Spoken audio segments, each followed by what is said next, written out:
All right, let's jump right in. Most of us grew up hearing that saving money is the ultimate safe move, right? We're taught from a super young age to just put our money away, lock it up in a bank, and, feel secure. But today, in this explainer, we're going to break down one of the absolutely most confused topics in personal finance. We're looking at the exact mistake that keeps so many incredibly hardworking people financially stuck. And we're going to tear down the myths surrounding what it actually takes to build wealth. Because here's the thing, if you're just stashing money away every month and hoping for the best, you might actually be saving money the wrong way. I know, it sounds totally backwards, doesn't it? But the hard truth is that saving, all by itself, is quietly keeping millions of people completely broke. So if you've ever looked at your bank account and wondered why you diligently save every single month but still feel like you literally aren't getting anywhere, well, you are definitely not alone. Let's dive into exactly why this happens, and more importantly, what actually moves the needle instead. To make this crystal clear, we're going to lean on an awesome framework from Finluxe, Simple Finance, Smart Wealth. I love this no-nonsense approach because it totally strips away all that confusing, intimidating financial jargon that usually gatekeeps this stuff. Instead, it just breaks down the exact mechanics of what your money should be doing for you. So we're going to use their roadmap today to figure out exactly what saving and investing really do, and the one simple rule that dictates exactly when you need to switch from one to the other. Okay, let's get into Section 1, Saving, your financial airbag. So, saving actually has a very precise, strict definition. It literally just means putting money aside in a safe, fast-access place where it does not lose numerical value overnight. That's it. That is its entire job description. It is absolutely not designed to grow your wealth. It's fundamentally about protection. Like the Finluxe framework points out, you really have to think of this as your financial airbag. If your car breaks down, if your laptop suddenly dies, or, heaven forbid, you face a sudden job loss, your savings are what deploy to catch you. It's all about immediate, fast access when life happens. But the reality of just sitting inside that airbag is kind of a double-edged sword. Yes, it keeps your money incredibly safe, it's accessible, and it absolutely protects you against those short-term emergencies. But mathematically, it earns almost zero interest in most banks. In fact, in a lot of countries right now, standard savings accounts pay significantly less interest than the rate of inflation. And that mathematical reality leads us to a massive, silent problem for anyone who only saves. And here is the trap that catches so many focused, well-meaning savers. Inflation is quietly shrinking your safe money. Because the bank interest you earn is so ridiculously low, the money just sitting in your account is technically losing value every single year. The psychological trick here is that the number on your screen never goes down, right? So you feel secure. But what that money can actually buy, its real purchasing power in the real world, just keeps shrinking. That is exactly why saving alone is never a wealth-building strategy. It is purely a safety strategy, and you're essentially paying for that safety with a slow, steady loss of purchasing power. Moving right along to Section 2, Investing, the Growth Engine. Now, investing, that's an entirely different beast. Instead of just storing your money in a vault, you're actively putting it to work. You're buying an asset, like stocks, ETFs, property, maybe a business, with a specific goal that it's going to grow in value over time. When you invest, you aren't just trying to tread water against that quiet inflation we just talked about, you are actively aiming to beat it. Historically, broad stock market investing has grown much, much faster than inflation over the long run, which, by the way, is exactly how actual wealth is accumulated. But listen, this growth engine requires a very specific mindset and a healthy dose of realism.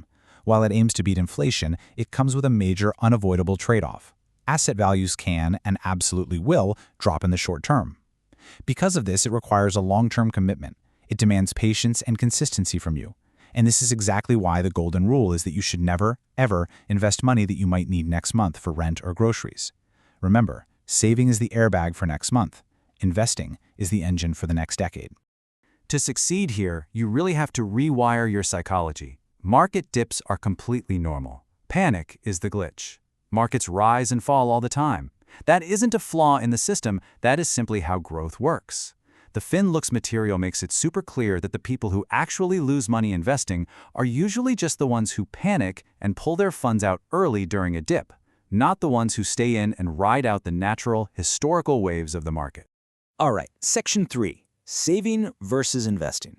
Let's put these two head-to-head so you have a foolproof mental model moving forward. On one side, we have saving. It's all about safety, it operates on a short-term timeline, there's low or zero growth, but you are buying instant access. Now, on the exact opposite side, we have investing. It is entirely focused on growth. It requires a long-term timeline. It offers a much higher potential return, but, and this is key, it fundamentally comes with risk and a time commitment. They serve two completely different functions for your financial health. To really lock this in, I want you to think of each strategy as the answer to a very specific question. Saving exists to answer just this single question. What happens if something goes wrong tomorrow? If your car engine blows out or you get hit with a sudden medical bill, your saving strategy is literally the only thing that answers the call. Investing, on the other hand, answers a totally different question. How do I build real wealth over the next 5, 10, or 20 years? You can't ask a savings account to build you a comfortable retirement fund, right? Just like you can't ask a long-term stock portfolio to instantly fix a plumbing emergency tomorrow morning without taking a potential loss on your investments. So, the absolutely crucial point, and honestly, this is the major breakthrough from the source material that changes everything, is that neither concept replaces the other. The biggest mistake people make is looking at their paycheck and thinking they have to choose one over the other. It is not saving or investing, it is saving, then investing.